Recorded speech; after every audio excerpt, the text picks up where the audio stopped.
ಸುಳಿಗಿಟ್ಟ ದಿವ್ಯಾತ್ಮನೇ,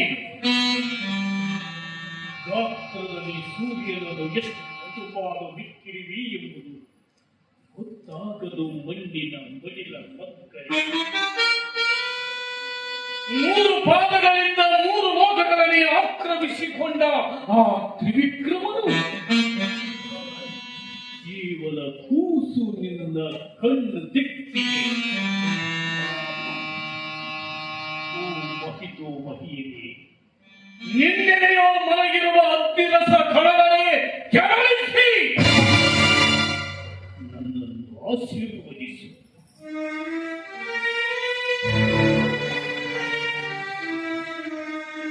ಇವರಿಗೆ ಭೋಗಿರುವ ಸಮುದ್ರವನ್ನೇ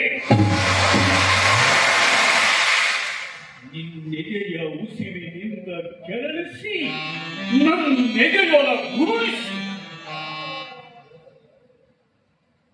ಗುರುಗು ಮಿಂಚುವ ಸಂಚಯ ನೆನೆಯವರೆಗೆ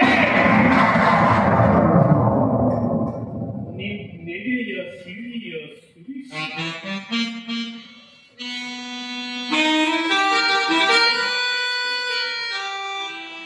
ಓ ಎನ್ನ ತಂದೆಯೇ, ಹುದೇವ ದ್ರೋಣಾರ್ಯರೇ, ಕಪಟತನದಿ ನಿಮ್ಮನ್ನು ಕೊಂದ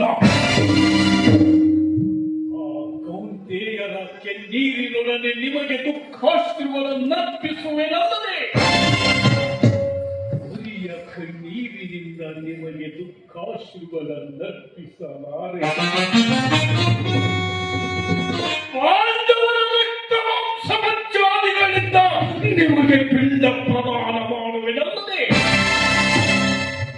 ಬರಿಯ ಕಣ್ಣೀರಿನಿಂದ ನಿಮಗೆ ಪಿಂಡ ಪ್ರದಾನ ಮಾಡಲಾರೆ. ಕೆಂಪಲೋಕರಿಪ ನರದೇಹಯಾಕ್ರರಂಗದಲ್ಲಿ ಪಾಂಡವರ ಮೆದುಳ ಮಲ್ಲಿಗೆಯ ಹಾರವನ್ನು ಕೌರವೇಶ್ವರಗಳಿಗೆ ಹಾಕುವೆ ನನ್ನ ತಂದೆಯ ಜೈ ಜೈಕಾರದಲ್ಲಿ.